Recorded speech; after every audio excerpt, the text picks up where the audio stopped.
하나님의 말씀은 사도행전 4장 10절에서 12절 말씀입니다.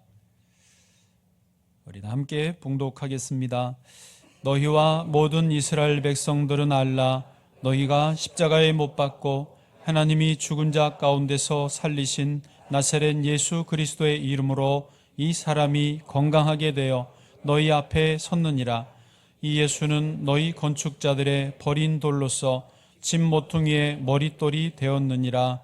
다른 이로서는 구원을 받을 수 없나니 천하 사람 중에 구원을 받을 만한 다른 이름을 우리에게 주신 일이 없음이라 하였더라. 아멘. 우리는 지난 한 주간 3월 특별 새벽 집회로 모였습니다. 3월 첫 주는 이제 얼었던 땅이 녹고 산에 가보면 나무에 새싹이 조그맣게 움터 나오기 시작하는 때입니다.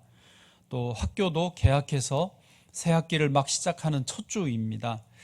우리가 왜 2월이나 다른 때 해도 되는데, 한가할 때, 농번기에 해도 되는데 학기 시작하고 제일 바쁠 때 첫 주간을 하나님 앞에 특세로 모이는가? 사실 이것이 우리의 신앙 고백입니다. 우리는 새 학기를 시작하면서 주님께 먼저 그 첫 열매를 드리듯이 첫 주를 드리는 것입니다. 그것이 주님, 이 학기를 주의 손에 맡겨드립니다. 주님이 책임져 주옵소서.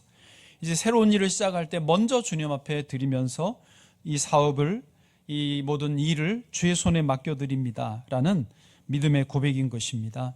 우리가 한 주간 주께 드렸으니 이제 주님이 이 올 상반기 또 올 1년을 복음의 능력으로 이끌어 주실 줄로 믿습니다. 주일 예배도 똑같습니다. 한 주의 첫날은 주일인 거 아시죠? 오늘이 이번 주간의 첫날입니다. 먼저 주 앞에 나와 예배 드린다는 것은 이 나머지 6일을 다 주의 손에 맡겨드린다는 믿음의 고백인 것입니다. 주님이 책임져 주실 줄로 믿습니다. 오늘 본문 말씀은 배경이 그렇습니다. 베드로와 요한 두 사도가 성전으로 기도하러 가다가 미문에 앉아서 구걸하던 사람을 만났습니다. 이 사람은 나면서부터 걸어본 적이 없는 앉은뱅이이고 동전을 한 입 구걸해서 겨우 먹고 사는 그런 사람이었습니다. 그런데 베드로와 요한이 이 사람을 보고 그렇게 말하죠. 너가 구하는 은과 금은 내게 없지만 내게 있는 것으로 너에게 주노니 나사렛 예수 그리스도의 이름으로 일어나 걸어라. 그리고 손을 잡아 이렇게 세워버립니다. 그 사람이 점프하듯이 일어서서 걷기도 하고 뛰기도 하고 기뻐하면서 성전에 들어가 함께 예배하는 것입니다. 그 일 때문에 베드로와 요한과 또 서기관들과 논쟁이 벌어진 중에 오늘 본문 말씀이 나왔습니다. 먼저 첫 번째 주제인데요. 찾아오신 예수님입니다. 예수님은 하나님의 아들로서 이 땅에 우리를 찾아오셨습니다. 예전에 TV에 이산가족 찾기 프로그램을 보면 20년, 30년, 50년 헤어졌던 가족들이 만나가지고 상봉하잖아요. 그래서 서로 끌어안고 울고 눈물바다가 되고 어디 점 있는데 점 있냐, 그때 누구 개똥이라고 불렀는데 너 맞냐, 맞아요, 내가 순이에요, 개똥이에요, 그러면서 막 한참 웁니다. 그러다 한참 울다가 꼭 뒤에 물어보죠. 자기도 모르게 물어봐요. 그런데 왜 나를 안 찾았어? 왜 나를 아직까지 안 찾았어? 꼭 물어봅니다. 저희도 저희 집 3명 아이들을 한꺼번에 잃어버린 적이 있었습니다. 제가 우리 최희성 전사님께 말했어요. 경기도 광주에 살다가 요 사당동으로 1월에 이사를 했잖아요. 전사님, 이사 오고 일주일은 조심해야 됩니다. 애들이 아직 길이 어디가 어딘지 모르니까 특히 사당동 골목 헷갈리잖아요. 조심해야 된다고 그랬더니 웃으면서 네, 알겠습니다. 그래. 다행히 안 잊어버리고 일주일을 지나갔어요. 저희는 하남의 사택에 살다가 명일동 사택으로 옮기고 그 주일날 애 셋을 한꺼번에 잃어버렸어요. 애들이 와가지고 아직 길이 어딘지 모를 때 주일 예배 드리고 오후에 놀이터 가서 놀다가 다른 친구들이 사라져서 3명이 집에 온다고 왔는데 영 엉뚱한 방향으로 가버렸나 봐요. 오후 예배 드리고 제가 집에 갔더니 에셋이 다 없다는 거예요. 무슨 소리냐, 놀이터 갔다는데 없다는. 놀이터 갔더니 없어요. 사방으로 골목으로 길로 차도로 나가도 도대체 없는 거예요. 몇 시간을 헤매다가 진짜 하늘이 노랗더라고요. 셋이 한꺼번에 없어졌으니까. 하나만 없어져도 난리인데 통째로 없어졌어요. 주여, 한참을 헤매다가 집에 왔더니 핸드폰이 집에 있더라고요. 그 순간에 뛰쳐나갈 때 핸드폰도 못 챙겨간 거예요. 정신이 없어가지고. 보니까 전화가 여러 통이 와 있습니다. 그 번호로 했더니 팥줄소래예요. 애 둘이 와 있대요. 셋인데 왜 둘일까? 그러고 불이 나게 집사람하고 갔더니 첫째와 셋째만 거기 있고 둘째는 없어요. 애가 셋인데요. 그랬더니 둘밖에 없었다고. 어떤 청년이 이 둘을 파출소에 맡기고 갔다는 거예요. 둘째가 어디 갔지? 그랬더니 자기들끼리 경찰들끼리 연락을 하더니 또 다른 미아가 다른 파출소에 있다는 거예요. 혹시 그 집 아이냐고 그랬더니 보니까 우리 집 둘째예요. 그래서 여기 기다리면 이리 오게 하겠다. 다른 경찰차에 타고 둘째가 내리더라고요. 다행히 저희 큰애가 제 핸드폰 번호를 기억해서 그때 연락해서 그렇게 된 거예요. 저희는 은혜로 그날 찾았지만 그 몇 시간이요? 지금 말하면서도 제가 울컥합니다. 그런데 몇십 년을 가족을 잃어버리고 살았으니 여러분 부모와 헤어지고 형제 간에 가족 간에 떨어져서 사는 거는요, 그 말도 못하는 고통입니다. 고아로 산다는 게 얼마나 어렵습니까? 그래서 만나면 꼭 그걸 말하는 거, 물어보는 거. 왜 나를 찾지 않았어요? 여러분, 원래 우리 인간은 하나님 아버지와 같이 살았습니다. 그러나 인간 아담과 하와가 잠깐 곁눈질 하다가 죄를 짓고 하나님과 떨어지게 됐습니다. 하나님과 떨어지면 그때부터는 고아입니다. 그의 삶은 아무리 열심히 살아도 외롭고 불행하고 이 어떤 해결할 수 없는 그 단절의 고통을 해결할 수가 없는 것입니다. 그런 우리를 다시 찾기 위해서 하나님은 아들 예수 그리스도를 이 땅에 보내신 줄로 믿습니다. 예수님이 오셔서 길 잃어버린 양 같은 우리를 다시 찾아주시고, 잃은 양 찾은 목자가 그 양을 목에 두르고 기뻐하고 잔치를 벌이듯이 저와 여러분을 하나님 앞으로 이끌어 주신 것입니다. 이것이 우리 기독교예요. 기독교는요, 사람이 신을 찾은 게 아니고 신이 사람을 찾으신 것입니다. 여러분 이렇게 주일날 예배를 드리러 나오셨지만은 여러분이 나온 게 아니에요. 사실은 주님이 여러분 마음에 들어가셔서 예배 드리러라, 내 앞으로 나와라 불러주신 것입니다. 그러므로 우리는 주님 품으로 돌아와야 됩니다. 이것이 사는 길입니다. 예수님만이 우리의 구원자이시고 선한 목자이십니다. 예수님 품 안에 있으면 늘 푸른 초장으로 쉴만한 물가로 인도해 주시는 것입니다. 주님은 거기에 차별이 없으십니다. 부한 자나 가난한 자나 남녀노소 가리지 않고 누구든지 주 앞으로 오면 품어주십니다. 사막의 오아시스처럼 주님은 생명수를 오늘도 공급해 주시는 줄로 믿습니다. 두 번째로 찾아오신 예수님이 우리에게 모퉁이 돌이 되어주시는 것입니다.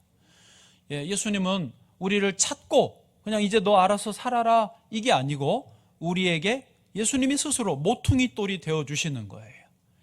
오늘 본문 11절 말씀입니다. 같이 읽습니다. 시작. 이 예수는 너희 건축자들의 버린 돌로서 집 모퉁이의 머릿돌이 되었느니라. 아멘. 예수님은 우리와 동거하시는 것에서 그치지 않고 한순간도 떠나지 않으시고 우리의 모퉁이 돌이 되어주세요. 여러분 모퉁이 돌이 뭔지 아시죠? 지금은 막 기초를 콘크리트로 합니다만은 예전에는 모퉁이 돌을 딱 놓고 이거를 기준으로 해서 다른 일정한 간격으로 돌들을 놓지 않겠습니까? 그리고 그 위에 기둥을 세우고 기둥과 기둥을 연결을 하고 그 위에 지붕을 덮어 씌우는 것입니다. 그래서 모퉁이 돌이 모든 것의 기준, 기초가 되는 것이죠. 또 하나 특징은 이 모든 그 기초석과 기둥과 벽과 지붕 이 모든 것들이 하나로 연결이 되어 있다라는 거예요. 건물의 모든 요소들이 따로 노는 건 하나도 없습니다. 여러분 여기도 보십시오. 이 공간도 한 덩어리입니다. 다 연결이 되어 있어요. 이쪽 부분은, 이 기둥 너머는 우리가 확장한 거 아시죠? 밑에 기초를 쌓고 저 기둥을 다시 박아서 연결을 두 개를 시켰어요. 그래서 이 건물은요, 어디도 하나도 따로 떨어져 있으면 그거는 건물이 아닙니다. 그건 위험하고 무너질 수밖에 없습니다. 연결이 되는 거예요. 그렇습니다. 예수님이 우리 삶의 기초가 되시면 예수님과 함께 우리는 모든 삶의 요소들이 연결이 되는 것입니다. 그렇습니다. 이것이 특징입니다. 그래서 예수님을 기초속으로 모퉁이돌로 삼은 그 인생은 복이 있습니다. 예수님을 기초로 삼은 그 가정은 행복한 천국이 되는 줄 믿습니다. 예수님을 기초로 모신 그 사업장은 주님이 100배로 열매 맺게 해주시는 것입니다. 예수 그리스도를 구주로 고백하는 나라, 그 민족은 세계 인류 국가가 되고 선진 국가가 되어지는 것입니다. 여러분, 사람끼리 서로 연결되는 이런 거를 잘하는 분들도 있습니다. 여러분, 카톡에 친구가 몇 명이 있으신가요? 예, 전화가 또 옵니다. 연결이 되는 거예요. 그렇죠? 저도 보니까 한 3,000명 정도 카톡이 안 지워서 그래. 빨리빨리 지워야 되는데. 모르는 사람이야. 어떤 분은 돌아가셨는데 그 번호를 누가 다른 모르는 사람이 받아가지고 이렇게 뜨더라고요. 아유. 그런데요, 우리가 사람끼리만 연결되어 있으면 사실 별 의미가 없습니다. 도움될 것 같지만 사람끼리만 연결되어 있어서는 행복이, 기쁨이 보장되지 않습니다. 예수님과 연결되고 사람과 연결되어야 참 행복이요 참 기쁨인 줄로 믿습니다. 베드로전서 2장 6절을 한번 같이 읽어보시겠습니다. 시작. 보라, 내가 택한 보배로운 모퉁이돌을 시온에 두노니 그를 믿는 자는 부끄러움을 당하지 아니하리라 하였으니. 아멘. 예수님이 보배로운 모퉁이돌이 되시는데 그를 믿는 자는, 그 예수님을 영접하는 자는, 그 예수님을 모퉁이돌로 삼는 자는 무엇을 당하지 않는다고요? 부끄러움을 당하지 않습니다. 여러분, 이 땅에 사는 사람들이 누가 부끄러움을 당하고 싶겠습니까? 부끄러움의 종류는 많습니다. 질병의 부끄러움, 가난의 부끄러움, 어떤 실패의 부끄러움, 다 종류는 많지만 누구도 그걸 원하지 않습니다. 그런데요, 뉴스에도 보면 그 정치인인데, 기업가이신데, 고위 정부 관료인데 부끄러움을 당하는 상황이 오니까 스스로 못 견디는 거예요. 그래서 자살하시는 분들이 더러 있습니다. 어떤 분은 대단히 존경받고 의롭고 청빈하게 사는 건 줄 알았는데 알고 보니까 뒤로 뇌물을 받고 사람을 봐주고 이러면서 다 이게 막 드러나고 있으니까 자기가 스스로 못 견디는 거예요. 부끄러움을 못 견디고 자살을 하는 거예요. 여러분, 사람은요 사실 다 별거 없습니다. 다 죄인이고요, 다 아침 안개처럼 바람 불면 불려가는 것입니다. 피었다 지는 풀과 같을 뿐입니다. 그런데 그냥 사람이 대단한 것처럼 존경하고 좋아하고 대단하게 높입니다. 그러다가 속이 드러나면 부끄러움을 당하는 것이죠. 그러나 예수님을 모퉁이돌로 삼으면 그런 부끄러움을 당하지 않게 되는 것입니다. 모래 위에 지어진 집은 언젠가는 반드시 무너지지만 반석 위에 지은 집은 무너지지 않습니다. 저와 여러분의 삶이 예수님 위로 세워지기를 축복합니다. 노벨상을 받는 것은 보통 어려운 일이 아닙니다. 우리나라도 이제 거의 선진국 대열에 들어섰지만 노벨상 이제 2분 받았습니다. 그게 쉽지 않아요. 2000년도에 노벨 평화상 김대중 대통령이 받고 24년 만에 노벨 문학상 한강이 받았습니다. 채식주의자 소년이 온다인가요? 이 미국의 트럼프 대통령이 작년에 노벨 평화상을 받고 싶어가지고 대놓고 말했어요. 나 노벨 평화상 받고 싶다. 여러분, 세계 최고 나라의 대통령이 여러 번 말하니까 그 노벨위원회에도 부담을 좀 가질 수 있었을 것 같아요. 심지어 이번에 들었는데 트럼프가 노르웨이의 정치인들한테 전화를 여러 번 했대요. 노골적으로 로비를 한 거죠.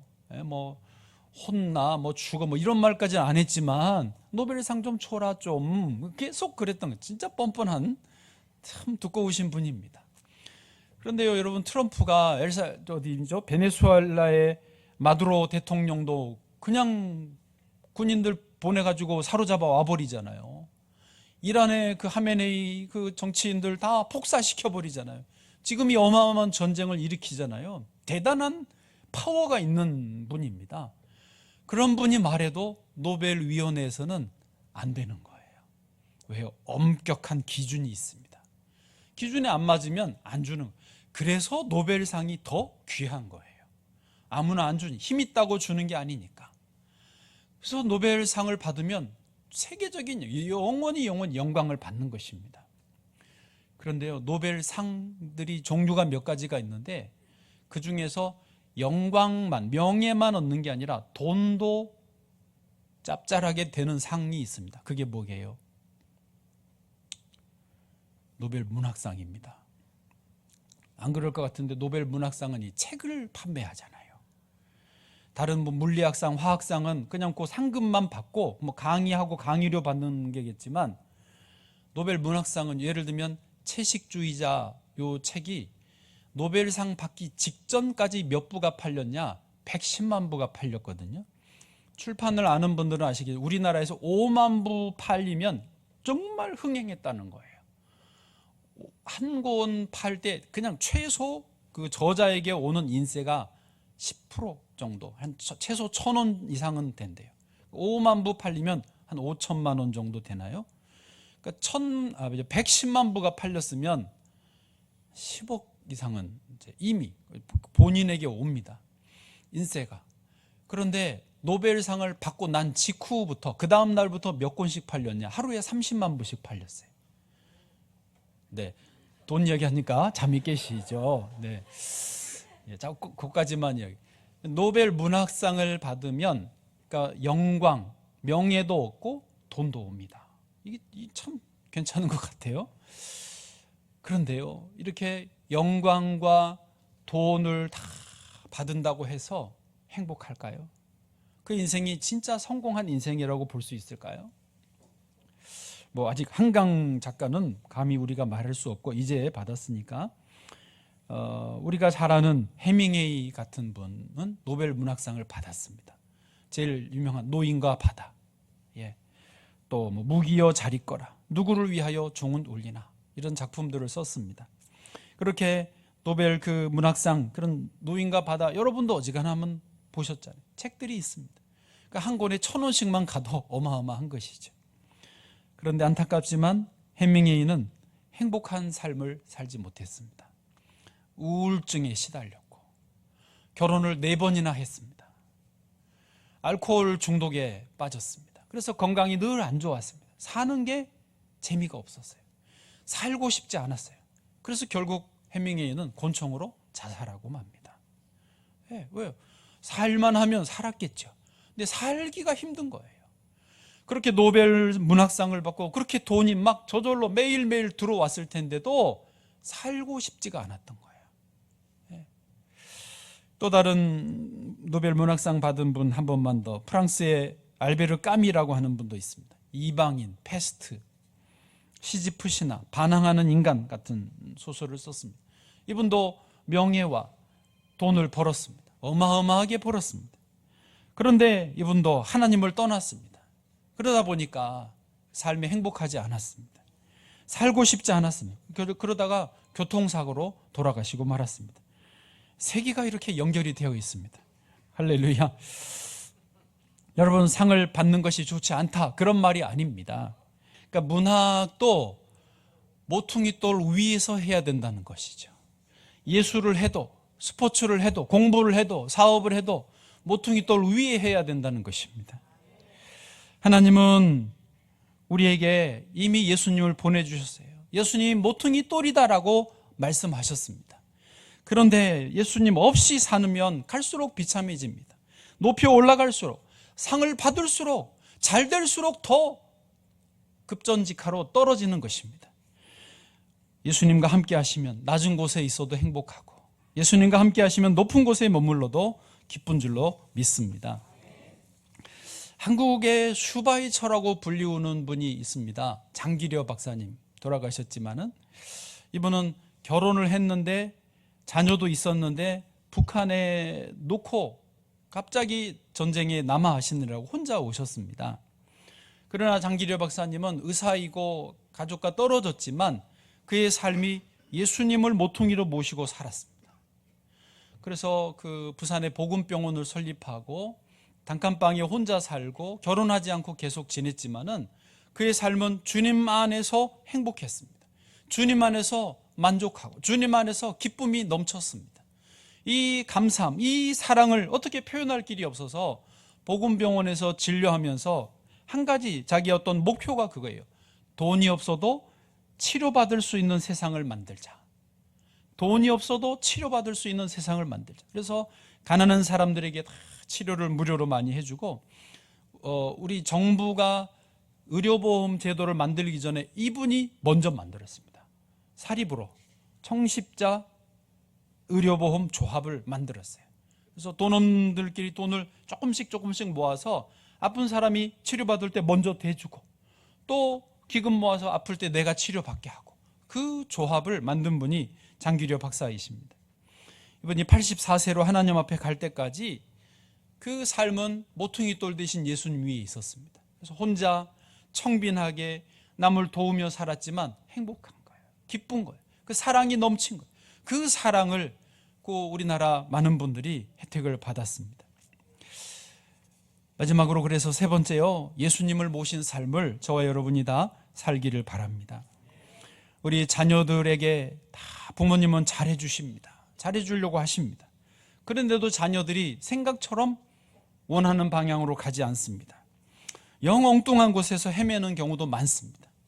사업을 하다가 와르르 무너지는 분도 있습니다. 나름대로 건강도 관리하고 나름대로 열심히 직장 생활을 했는데도 엉뚱한 데서 휩쓸리고 방황하는 분들도 많습니다. 이유가 뭡니까? 왜 그렇습니까? 먹을 게 없습니까? 애들 옷이 없습니까? 학용품 다 문구류 사주는데도 왜 그렇습니까? 모퉁이 돌이 없기 때문에 그렇습니다. 내 삶을 어디에 올려놔야 될지, 우리 자녀들이 어디 위에 있어야 될지, 어린아이부터 노인까지 기초가 제대로 잡히지 않으니, 중심이 잡히지 않으니 방황하고 휩쓸리는 것입니다. 저는 직접은 못 들었지만 아는 목사님이 그러는 거예요. 얼마 전에 그 농협의 은행에 가서 번호표 뽑고 앉아서 기다리는데 앞에 앉으신 80대 할머니, 어머님 두 분이 앉아가지고 열심히 대화하더라네요. 무슨 말씀을 하시나 이렇게 자기도 모르게 들었더니 주식 투자 이야기를 하고 계시더래요. 예금을 뽑아가지고 주식에 넣어야 된다. 그럼 어디에 사야 되냐? 삼성전자인가 하이닉스인가 어디 그런 데 해야 된다. 지금은 은행에 돈 넣으면 안 된다고 막 그러시는 거예요. 그랬더니 또 어떤 다른 목사님 말한 거, 요즘은 부동산 팔아가지고 주식에 넣는데 하도 대통령이 부동산은 쪼고 주식만 권장하니까 그래야 된다고 막 그러는 거예요. 사람들이 다 정신이 없습니다. 작년인가요? 은값이 막 올라갔을 때가 있어요. 막 은값이 올라가니까 그건 제가 봤어요. 어떤 어머니가 집에 있는 금반지 목걸이를 다 가져와서 금을 팔아서 은을 사더라고요. 근데 그 주문한 은도 주문은 하지만 한 달 뒤에 받을 수 있대요. 아주 사람 난리예요. 게다가 지금은 또 전쟁까지 나가지고 세상이 더 복잡합니다.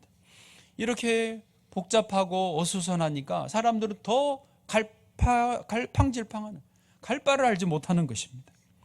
여기 갔다가 금 샀다가 음 샀다가 주식했다가 이거 했다가 팔았다가 정신을 못 차립니다. 여러분, 사람들이 이렇게 헤매는 이유가 뭡니까? 한 가지입니다. 진리를 못 찾았기 때문입니다. 진짜를 못 찾았기 때문인 것입니다. 제가 저희 아내에게도 말했는데, 우리 학부모들, 아이들이 아직 학령기에 있는 부모님들이 교육 철학이 필요하다. 교육 철학이라는 게 있습니다. 자녀를 키우는데 나의 가치관, 나의 소신, 나의 신념, 나의 철학이 있어야 되는 거예요. 그냥 공부 잘 시키고 그냥 학원 보내고 그게 철학이 아니에요. 이리저리 휩쓸리는 거, 정신을 못 차려요. 돈은 돈대로 들고 힘은 힘대로 빠지고 부모와 아이들 서로 다 힘들어요. 결국 좋은 길도 못 가는 거예요. 철학이 필요해요. 중심이 없는 거예요.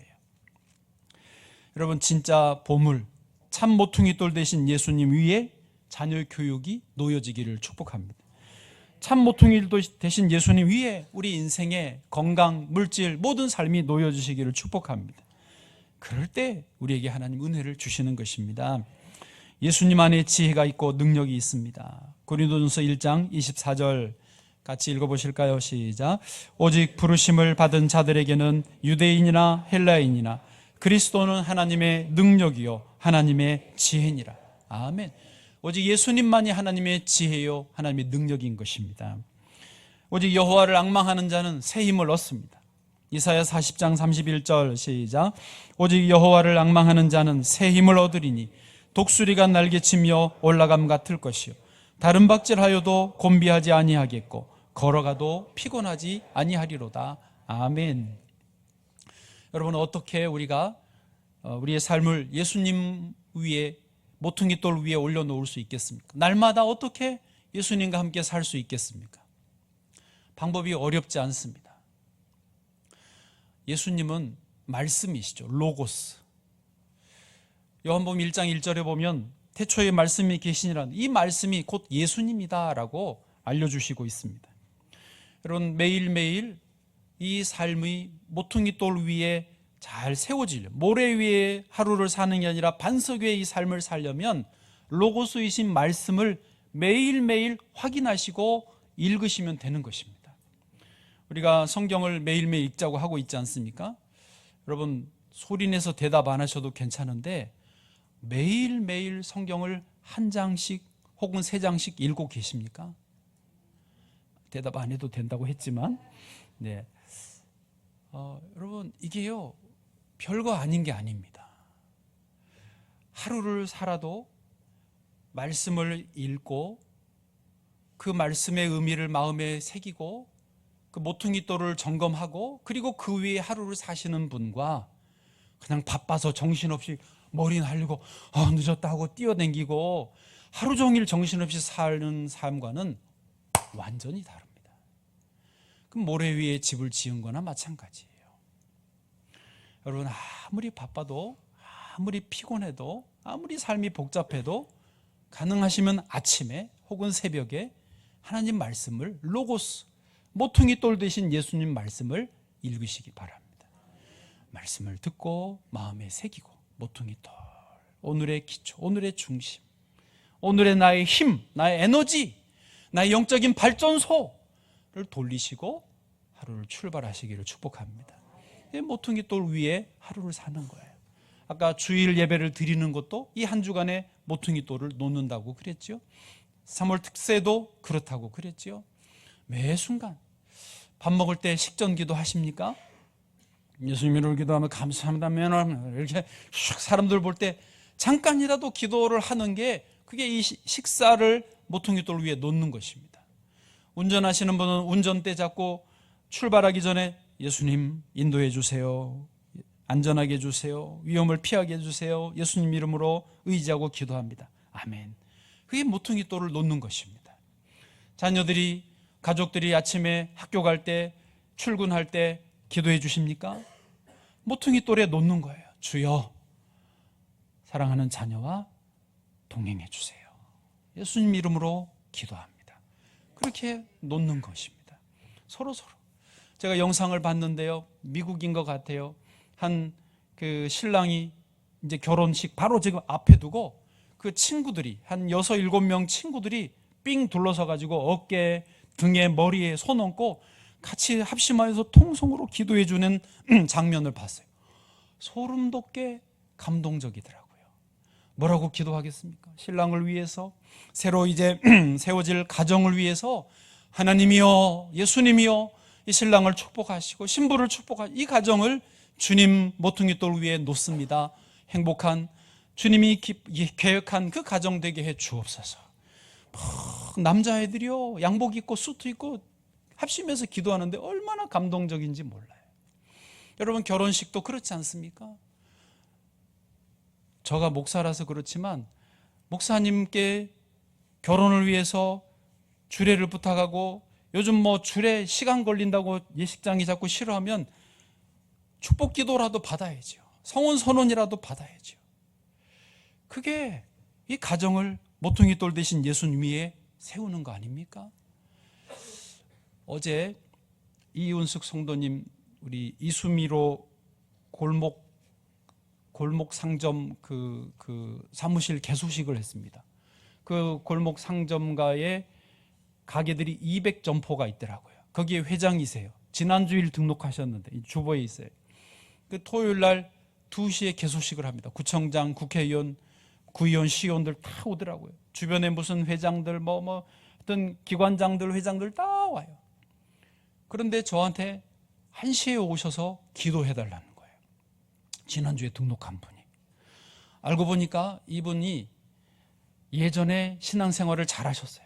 하나님 복을 주셔서 시내에서 가게를 3개를 하고 막 200명, 300명 이렇게 뭐 하던 잘 나가던 분이었어요. 근데 지난주일 새가족 상담하는데 뭐라고 그러냐면 바빠가지고 일이 잘 되고 잘 풀리고 돈이 막 들어오고 바빠가지고 교회를 안 나갔대요. 그랬더니 하나님이 다 가져가시더래요. 싹 가져가셨어요. 이거 굉장히 화통해요. 사업가 기질이 있어요. 다시 납작 엎드려서 열심히 하는데 이제 교회를 나오기 시작한 거예요. 아는 거예요. 이거 사무실 개소식 하는데 그 사람들 와서 공식 행사하기 전에 목사님 오셔서 기도해달라는 거예요. 1시에 갔죠? 준비가 안 됐어요. 복잡하더라고요. 얼마나 뭐가 많은지. 30분을 기다렸다가 1시 반에 기도해드리는데 엎드리고 성경 말씀 2구절 읽고 그냥 축복 기도해드리는데 아멘, 아멘은 받는 거예요. 무슨 예배 정식 행사 다 그런 거 없어도 괜찮아요. 그 마음 중심을 예수님께 그 순간에 딱 드리면서 이 사무실을 모퉁이 돌 위에 놓더라고요. 할렐루야. 그러면 되는 겁니다. 하나님을 인정하고 겸손한 마음을 가지면 그 모퉁이 돌을 놓는 거예요. 여러분, 하나님은 예수님을 보내셔서 우리를 찾으시고 우리의 모퉁이 돌이 되어 주시는 것입니다. 우리의 삶이 모퉁이 돌 위에 바로 서기를 원하시는 것입니다. 저 여러분의 가정이, 우리의 자녀들이 모퉁이 돌 위에 세워진 삶이 되어서 주님이 주신 기쁨과 행복과 축복을 누리게 되기를 주의 이름으로 축원합니다.